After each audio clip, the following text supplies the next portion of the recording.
នៅក្នុងវីដេអូនេះគឺខ្ញុំនឹងធ្វើការបង្ហាញបងប្អូនអរគ្នាពីរបៀបក្នុងការដកលុយបាទពី Hanican ហើយ Hanican នេះផងដែរគឺវាបានធ្វើការចេញបាទជាច្រើនឆ្នាំមកហើយពេលនេះគឺ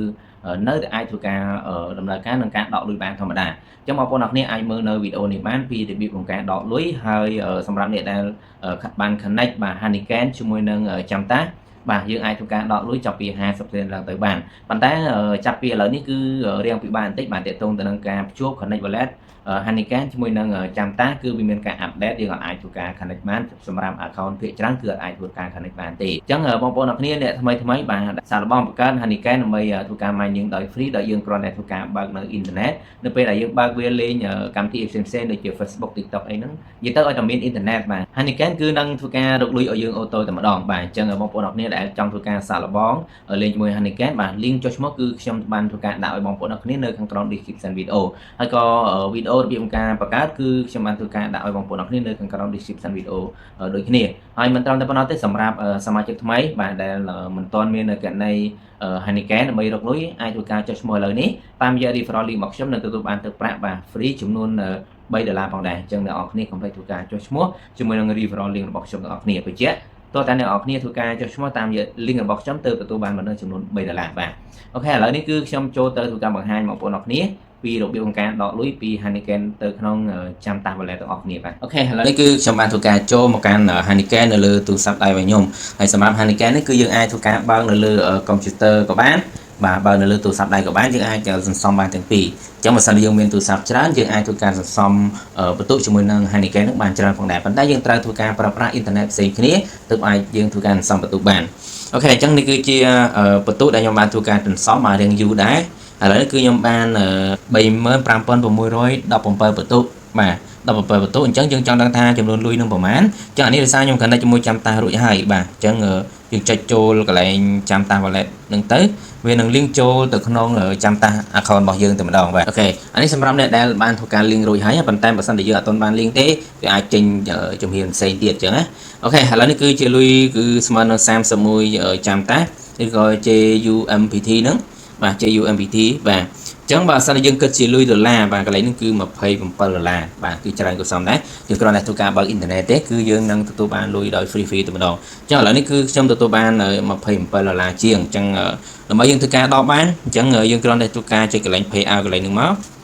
អូខេអញ្ចឹងមកដល់កន្លែងនេះគឺវាសួរបាទគឺមាន network ចំនួន2បាទវាមាន BSC ហើយនិង Silo បាទអញ្ចឹងកន្លែងនេះគឺគេ recommend ឲ្យយើងប្រើប្រាស់ BSC នោះគឺជា network របស់ Binance បាទអញ្ចឹងយើងចុចលើនឹងមកហើយយើងចុចកន្លែង pay out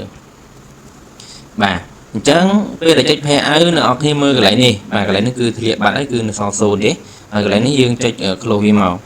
អីដែលយើងត្រូវធ្វើបន្តបាទអញ្ចឹងយើងចូលទៅឆែកមើលលុយរបស់យើងថាតើលុយយើងវាទៅណាហើយបាទពួកកន្លែងនេះយើងដកអស់បាត់ទេតែអញ្ចឹងដើម្បីយើងធ្វើការចូលទៅមើលលុយរបស់យើងបាទយើងអូសឡើងលើយើងឃើញកន្លែងពាក្យថា my wallet អញ្ចឹងយើងចុចកន្លែង my wallet កន្លែងហ្នឹងមកដើម្បីយើងចូលទៅមើលលុយរបស់យើងអញ្ចឹងនេះគឺជាលុយរបស់យើងចំនួន31 JMPT បាទ JMPT អញ្ចឹងវាបានធ្វើការដកចូលទៅក្នុង wallet របស់យើងហើយអញ្ចឹងណាអ្នកនរគ្នា MetaMask បាទអញ្ចឹងយើងអាចចូលទៅក្នុង MetaMask របស់យើងអញ្ចឹងនិយាយទៅគឺចូលទៅក្នុង wallet ណាដែលយើងបានធ្វើការ connect បាទអញ្ចឹងយើងចូលទៅក្នុង MetaMask មកដោយសារខ្ញុំបាន connect ជាមួយនឹង MetaMask wallet របស់ខ្ញុំអញ្ចឹងណាអូខេអញ្ចឹងពេលដែលខ្ញុំធ្វើការចុចចូលទៅលុយហ្នឹងវានឹងធ្វើការចូលហើយប៉ុន្តែបើសិនអ្នកថ្មីអាចថាវានឹងឲ្យធ្វើការ connect wallet ជាមុនសិនវាអាចឲ្យ connect wallet ជាមុនសិនណាអានេះដោយសារខ្ញុំបានធ្វើការ connect ហើយអញ្ចឹងវាអត់ឃើញទេវាអត់ឲ្យទេណាវាអត់ឲ្យ connect ម្ដងទៀតទេអូខេឥឡូវអ្នកនរគ្នាឃើញទេវា load មកហើយបាទខ្ញុំ refresh វាបន្តិចមិញទៅបាទវា load មកហើយនៅកន្លែងចាំ token បាទចាំ token មានន័យថាលុយហ្នឹងគឺបានធ្វើការ load ចូលមកក្នុងwallet ដែលយើងបានធ្វើការ connect ហើយបាទអញ្ចឹងយើង connect Bitget wallet និយាយទៅយើង connect ជាមួយនឹង wallet អីយើងចូលទៅឆែកនៅក្នុង wallet ហ្នឹងណាអញ្ចឹងវីដេអូ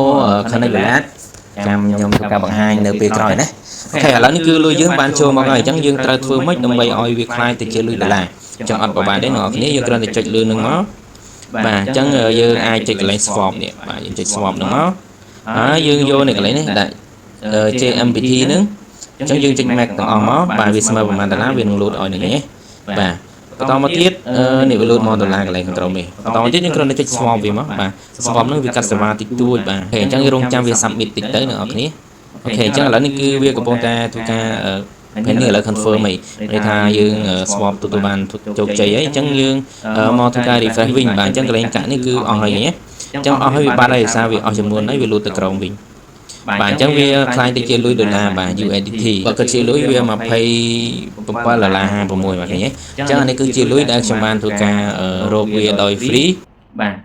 តាមរយៈការបើកអ៊ីនធឺណិតចោលទេអញ្ចឹងអ្នកនរគ្នាអាចធ្វើការសាកល្បងលេងបានហើយវីដេអូរបៀបក្នុងការចុះឈ្មោះក៏ដូចជារបៀបក្នុងការម៉ាញគឺខ្ញុំបានដាក់ឲ្យបងប្អូនអ្នកគ្នានៅក្នុងក្រុម description វីដេអូដូចគ្នាហើយ link ចុះឈ្មោះបើសិនអ្នកនរគ្នាចុះឈ្មោះតាមរយៈ referral link មកខ្ញុំនឹងទទួលបានbonus $3បាទអញ្ចឹង$3ហ្នឹងយើងអត់ដល់លុយបានទេអញ្ចឹងបើសិនអ្នកនរគ្នា